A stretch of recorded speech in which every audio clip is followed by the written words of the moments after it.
Grazie e buonasera. How many of you have ordered pizza for takeout or delivery? I will bet that probably most of us have done so. And if you ever got one where, on the box cover, is a caricature of an overweight man wearing a white chef's apron and a tall chef's hat, he has a large mustache and a big toothy grin.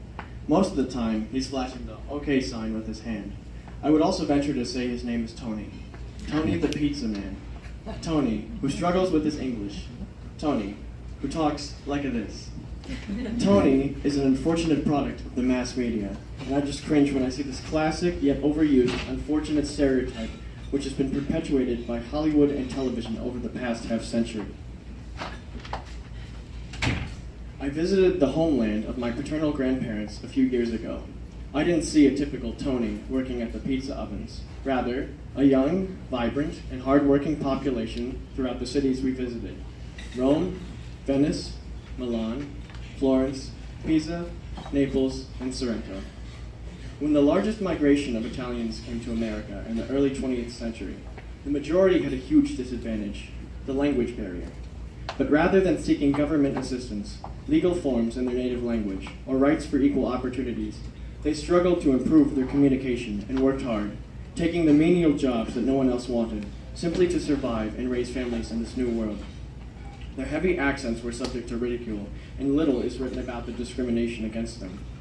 With the advent of the silver screen in the late 1920s, the popularity of the movies had a huge effect on the social and cultural aspects of the world.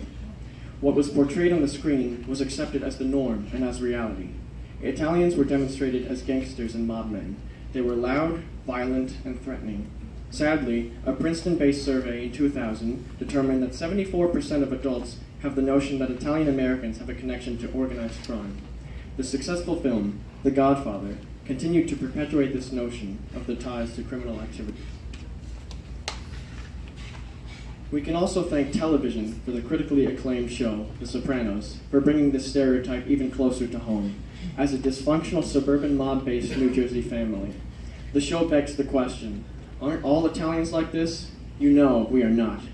The media continues to make it worse with exaggerated buffoons and Jersey Shore and Mob Wives, two shows who truly play to the worst stereotypes of Italian-American culture. Perhaps the audience views these characters as beneath them and receives their pleasure in that manner. It is a huge disappointment for Italian-Americans to be portrayed in such a dim light.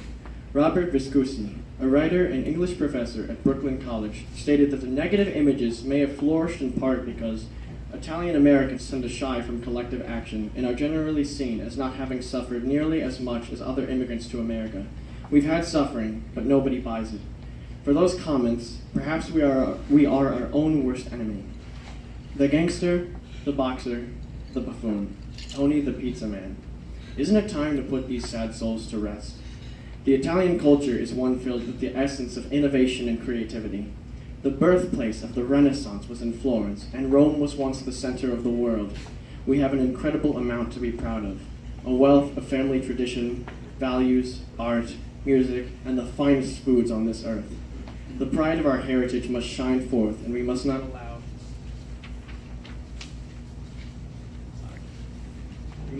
Hollywood, television, and the media to dictate who they mistakenly think we truly are. I am proud of those who came to this great land 100 years before I was born, proud that they had the vision of greatness for their families, and I know they would be proud of me today, knowing that their great-great-grandson speaks for them today in this new century. Grazie a tutti, buonasera, e Dio vi benedica.